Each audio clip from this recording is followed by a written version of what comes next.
Sometimes you just have to remind yourself it's just a game when you see certain characters. I'm Falcon, and today on gameranx, the 10 most unsettling characters in video games. Number 10 is Pigsy from Manhunt, who is not an actual pig, but might as well be. He's a large fella wearing a pig head and has some bad issues going. Let's say that. Let's say he's got some bad issues going. He's sort of degraded to the point of animalistic instinct and sort of grunts and, just sort of exclaims things, not really anything that ever makes any sense. Lumbers around with a chainsaw is terrifying. He is. He's absolutely horrible. The people who actually deal with him, who feed him like human remains and whatnot, the Cerberus guards, are even terrified of the guy. The pig head is what does it too. It's really unsettling. Like, he'd be scary anyway, I think, because a large person with nothing but animalistic instincts and a chainsaw is scary enough. He has the size advantage down in a fight. But the pig head, I think he was appropriate to save for last. I really do. He's really a creepy fella. Number 9 is Alma from Fear. Alma is present in pretty much every single Fear game, not necessarily as an antagonist,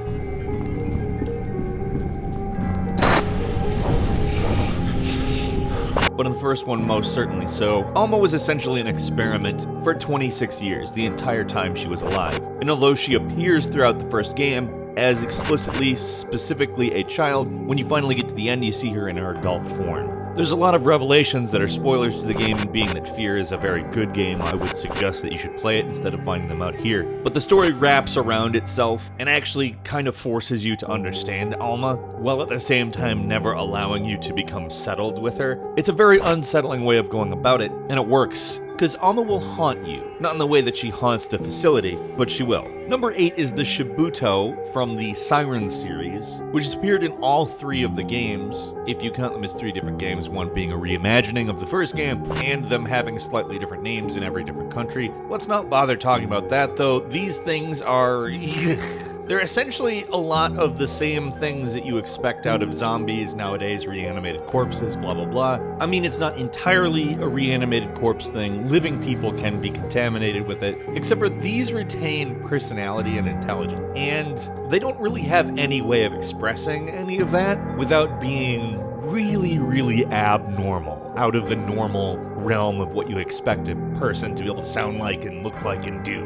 And they kind of go for the uncanny valley in that way. They attempt to make you feel a little bit unsettled, and it, works pretty well. Number 7 is Lilith from Devil May Cry, who is a demon. She's not necessarily as much of a direct villain as a lot of the villains in the game, but does encourage a direct villain. She's also pregnant with Mundus's child, which is obviously a demon spawn. She herself is not very powerful, but what she's carrying in her stomach is. She's not even really that unsettling until the transformation begins. The way that whole thing goes down is just bizarre and leaves you with strange questions. Why does she go into its belly? Like, that's the main one. That's actually the main question. Number 6 is the Xenomorph from Alien Isolation, which I have to say is probably one of the most effective horror enemies of all time. And I'm talking specifically about Alien Isolation, but if you widen your gaze a little bit to the entire Alien series, the Xenomorph is a really good bad guy. In a lot of games that are based on the Alien series, you end up fighting hordes of them in what can sometimes end up seeming like an arcade experience. But this one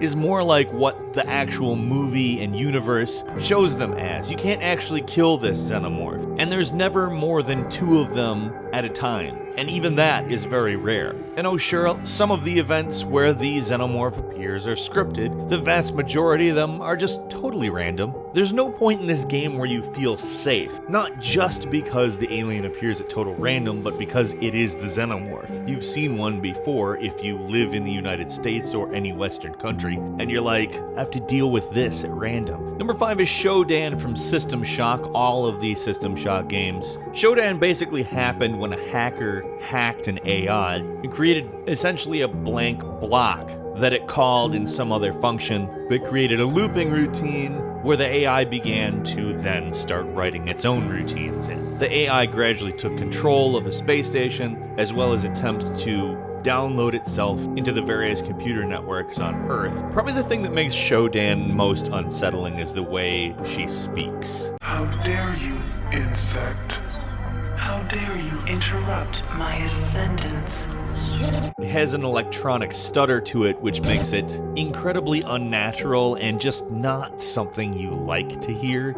And when it screams threats at you, it's just like, ugh, I hope this isn't what we do with technology ever. Number 4 is Vas Montenegro from Far Cry 3. He doesn't immediately seem that unsettling, but then when you let this guy talk, he has such a bizarre way of talking. When he's calm, he's creepy, but he doesn't stay calm. He eventually gets into yelling mode, which then you start to believe that he is having some serious mental health issues. Do you want me to slice you open like I did your friend? Shut the fuck up! Okay? I'm the one with the fucking dick! Because he just screams, talks about murdering people in his family. This guy is a sight to be seen. And if you saw this kind of person in real life, you would literally just turn around and walk in or run away. Number 3 is the Bakers from Resident Evil 7. I really like Resident Evil 7, because the most intriguing part about Resident Evil 7 is just that it brought back real character. Welcome to the family, son.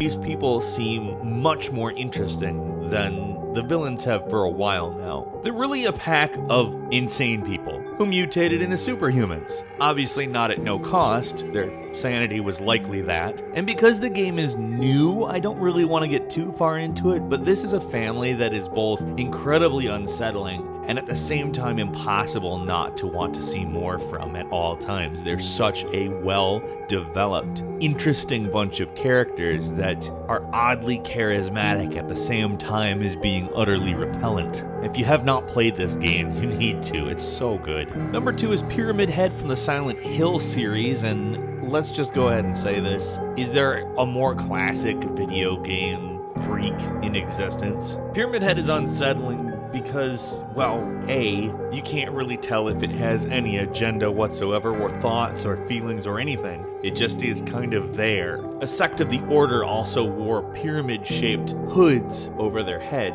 and he's meant to resemble an executioner in some ways. There are some implications made that the helmet he wears isn't just meant to look scary either, but also acting as a torture device, making every waking moment horrific for the Pyramid Head itself. And yet it tries to kill you. Who knows really why, but it's there, and I can't think of a time when Silent Hill didn't manage to be at least creepy.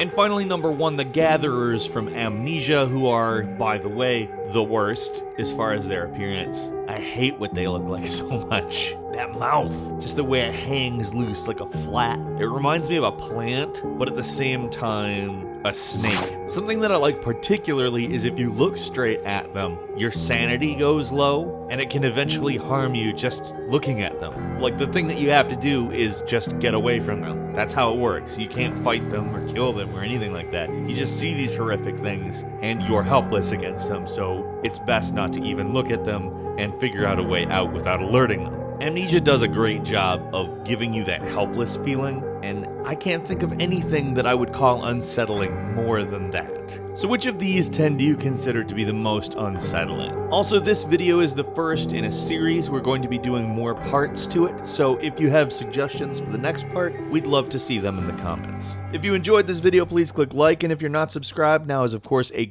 very good time to do just that. And we thank you very much for watching this video. I'm Falcon. You can follow me on Twitter @FalconTheHero, and we'll see you next time right here on gameranx.